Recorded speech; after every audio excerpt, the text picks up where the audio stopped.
As daylight slowly fades into dusk, a transformation begins. A group of bearded pigs arrive in the clearing, searching for the last bit of food before heading home for the night. Wild boar.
A turkey vulture prowls the darkening sky, using his powerful sense of smell to search for the last meal of the day.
Alright, sit down, sit down.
Welcome to the creatures of the night. Alright, we got a big crowd here today, so let me try this out. Hello everybody!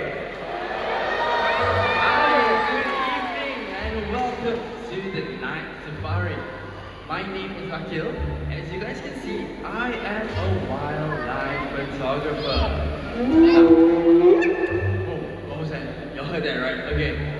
You're gonna ignore that? Well, my friends and I here at the Night Safari are gonna take you guys on a journey to discover some animals that you might have never seen. So earlier on, we had Bhima and Samudra, our bearded pigs. We had Braveheart, our turkey vulture. And last but not least, we had Marble, our marble horse. Now you'll also be meeting trainers just like my very good friend, Mr. Nachmi. Hello, hello everybody. Are you guys ready to meet some remarkable animals? It's not good enough. Are you guys ready? Much better. Alright, well the night has just begun. What else is in store for us on our nocturnal adventure? Nope. Did you hear that? Yeah, what was that? I'm not very sure where is it coming from. Oh, look, over there, over there.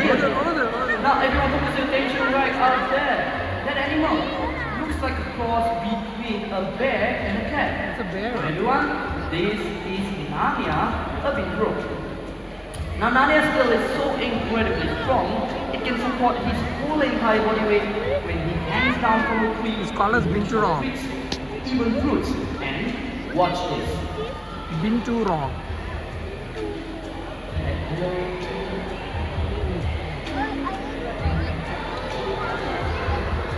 Yeah. See.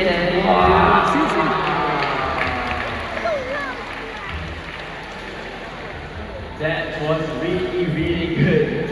But you know Nashmi, let me share an interesting Binturong fact since Narnia is over here. Okay? Did you know that the female Binturongs are the more dominant sex? Because they weigh 20% heavier and are 20% larger than the male. Wow, that's very impressive. And then if you guys can smell something, maybe a buttered popcorn or even pandan leaf. This is actually very common for the Binturong, and this is how they mark their territory in a wild.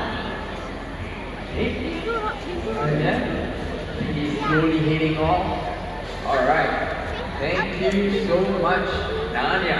Bye-bye. Bye. And now you see, ladies and gentlemen, Binturongs like Narnia, they can be found in dense tropical rainforests all over South and Southeast Asia. But their population is decreasing. You see, deforestation is destroying their homes. No tall healthy trees, no more Binturongs. Yeah, that's why our planet needs them. Binturongs, they eat fruits, disperse seeds, and help forests to grow. So, let's not lose one of Asia's most beautiful animals. And if you guys missed seeing the incredible prehensile tail in action, take a look at this video I shot. Hey.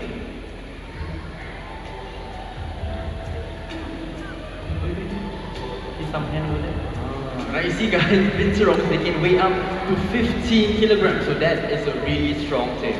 Wow, that's a very impressive video, Akhil. And if you guys want to catch a Binturong later, and you can walk at the leopard trail, right? Yeah, Leopard trail, and you can see whether you can spot them. Alright, and I think that's all. Thank you so much, Nachmi. I will see you around. Bye-bye. Bye-bye. Alright, now moving on, I have a really cool story for you guys. You see, I have traveled to Japan to look for this animal in the wild. They're called raccoon dogs, but in Japan, they're called the tanukis. So you'll find tanuki statues everywhere. They're wise, they're cheerful, and despite their small size, they're quite powerful. And here she is, everyone, meet Meron. She is our raccoon dog. She often comes to this pond to fish. Now you see, she may look like a raccoon, but she's actually more closely related to Raccoon dog. Raccoon dog. Now you see, unlike their cousins, raccoon dogs, they will hibernate throughout the winter, and they'll do everything in order to do so. And just like she got what she was looking for tonight, off she goes. Now sadly, millions of raccoon dogs like Meron, they are being bred, hunted, and killed for their fur. You see, cruelty isn't fashionable, so let's treat our animals with more kindness. Right now, I was thinking, why don't we continue our adventure, but let's take it to the skies. Now, do you guys know what animal makes that sound?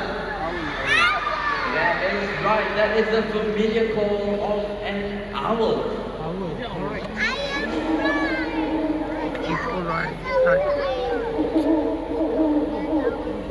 But where is it coming from? Is it there or there? These birds, they are often heard but rarely seen. Hey, it's you again, Lakshmi! Of course, it's always me, alright? That is actually called from midnight, our Malay fish hour, and she's right over there, everybody. There you go. There you go, baby. Sense of hearing. Now these owls, they enjoy being near water, and they may stand there for quite a while as they wait for their prey to swim by.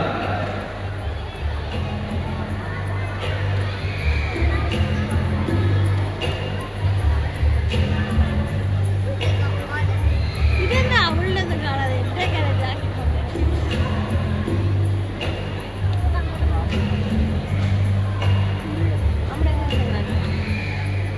If we are lucky tonight, you'll be able to witness an incredible flight across this beauty.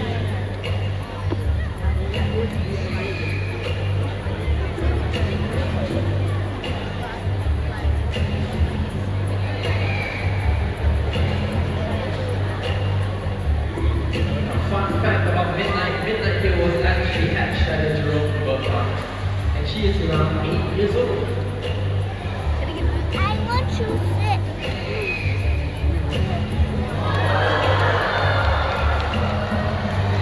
And there you go. I think that was a beautiful flight by Midnight, everyone. Right now, did you guys know that Malay fish owls, you see, they are one of the most common owl species that you can find right here in Singapore. Oh yes, but what I like about them are their wingtips, super soft, and when she flies, it is so silent, the prey won't hear her coming. That's why they are best friends of farmers because they keep the rodent population down. Oh, I think that is a really cool fact, and I'm afraid that's all the time we have. So let's give it up for Midnight, our Malay fish owl. One of our master trainer, Mr. Najmi. Bye-bye, everybody.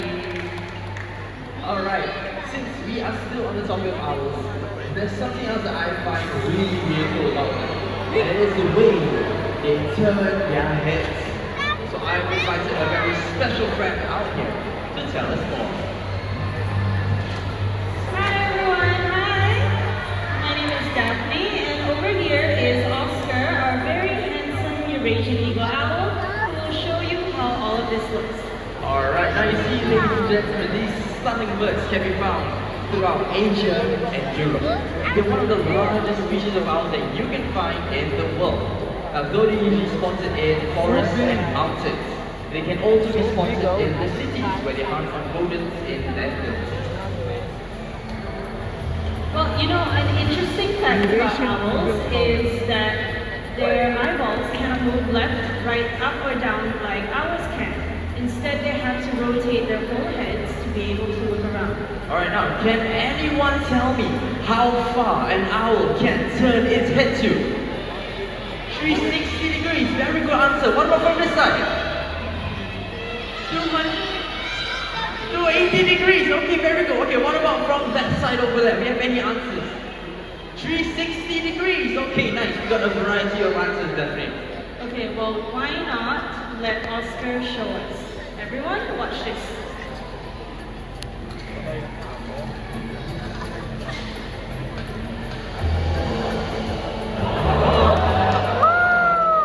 Look at that. Now, the correct answer to my question is 270 degrees. You know what? That was so cool. But you guys want to see it one more time? Yeah? Okay, one more time. And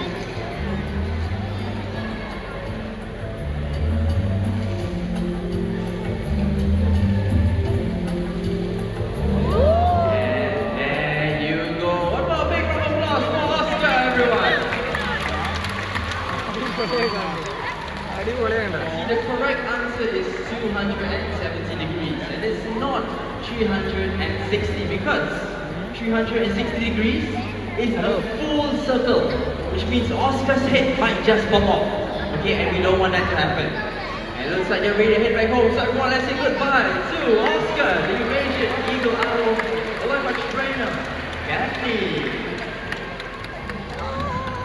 Alright, now in case any of you missed seeing the incredible head turn, don't worry, I have a video I prepared for you guys.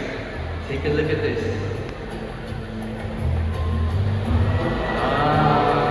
I think it's really cool, but it can be a little bit creepy.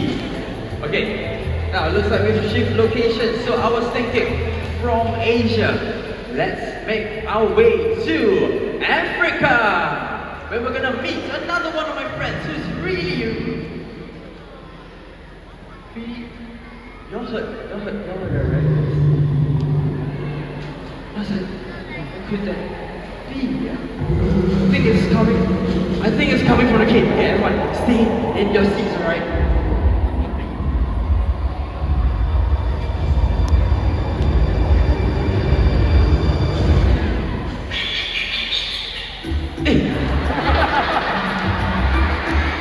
Everyone meets Foxtrot, our Fennec Fox.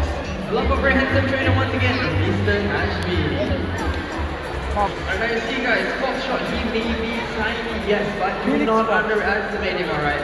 Just take a good look at those large ears. See those bat-like ears are his K9 air conditioning systems, keeping him cool in the really hot desert.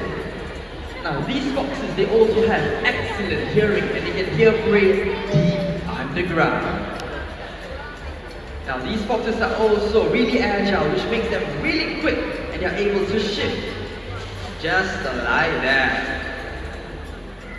So And see these Fennec foxes, they also have really sharp and curved claws, which enables him to dig. Just look at him go for it.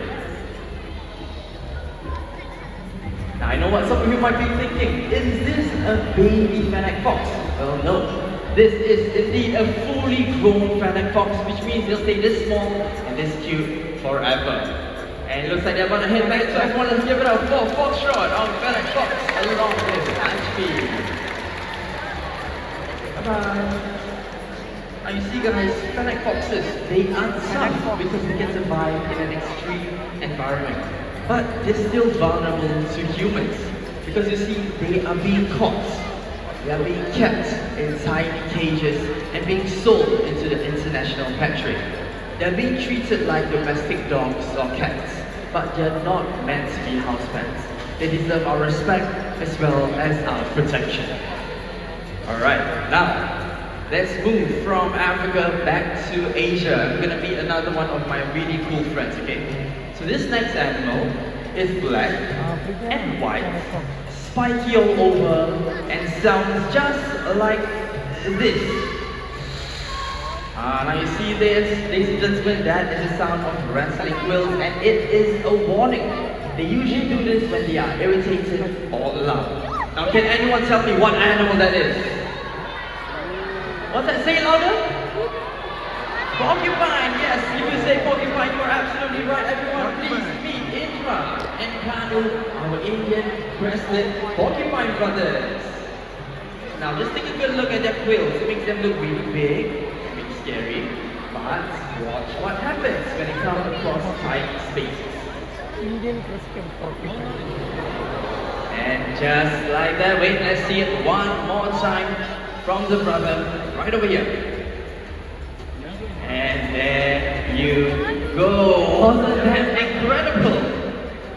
Now you see, porcupines, they love to nest in logs and burrows during the day. You see, collapsible quills make that possible.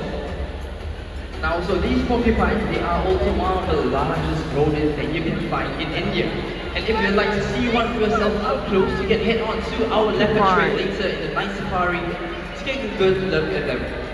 Alright, it looks like they are ready to head off, so everyone, let's give a big round of applause to Indra and Kanu, our Indian crested porcupine brothers. Alright, now, you see, ladies and gentlemen, as a photographer, this has been a truly incredible night for me. We've come across a vast array of amazing animals, but there are many more that we may never see.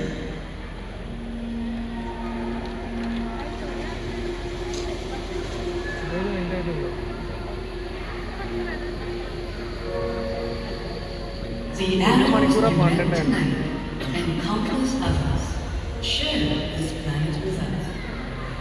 They take what they need and live in harmony with nature. We humans must learn to do the same. We all have only one home, Earth. And it is our job to protect it.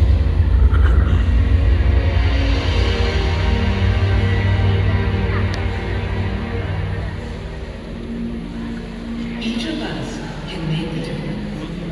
Because the biggest threat to our planet is the belief that someone else will save it for us.